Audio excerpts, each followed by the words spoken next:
Hello guys, welcome back to our YouTube channel. അപ്പോൾ നമ്മളിന്ന് പൊതിച്ചോറ് വെറുതെ ഒന്ന് ഉണ്ടാക്കുകയാണ് കഴിക്കാൻ വേണ്ടിയിട്ട്.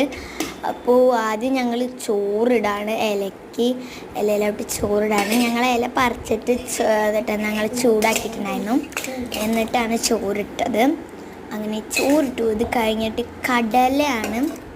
കടല ഫ്രൈ ചെയ്തത്, അങ്ങനത്തെ രണ്ട് പൊതിച്ചോറ് ഞങ്ങൾ ഉണ്ടാക്കുന്നുണ്ട് കേട്ടോ. അപ്പം രണ്ട് പൊതിച്ചോറിലും കടല ഇടുന്നുണ്ട്. എനിക്ക് രണ്ടുപേർക്കും അത് ഇഷ്ടമാണ്, അതുകൊണ്ട് കടല ഇട്ടു. അത് കഴിഞ്ഞിട്ട് എല്ലാ പൊതിച്ചോറിലും ഉണ്ടാവും ഒരു മുട്ട. അപ്പോൾ അങ്ങനെ ഞങ്ങൾ രണ്ട് പൊതിച്ചോറിലും 2 മുട്ട വീണിരിക്കുകയാണ്. പിന്നെ മെയിൻ സാധനം മാങ്ങച്ചാർ. അപ്പോൾ ഒരു പൊതിച്ചോറിൽ 2 മാങ്ങച്ചാറാണ്. അപ്പോൾ ഇതിനെ മാങ്ങച്ചാറൊക്കെ വെച്ചു. അപ്പോൾ ഗായ്സ്, ഇത്രയേ ഉള്ളൂ ഇന്നത്തെ വീഡിയോ. ഇഷ്ടപ്പെട്ടെങ്കിൽ like, share, subscribe. Bye bye.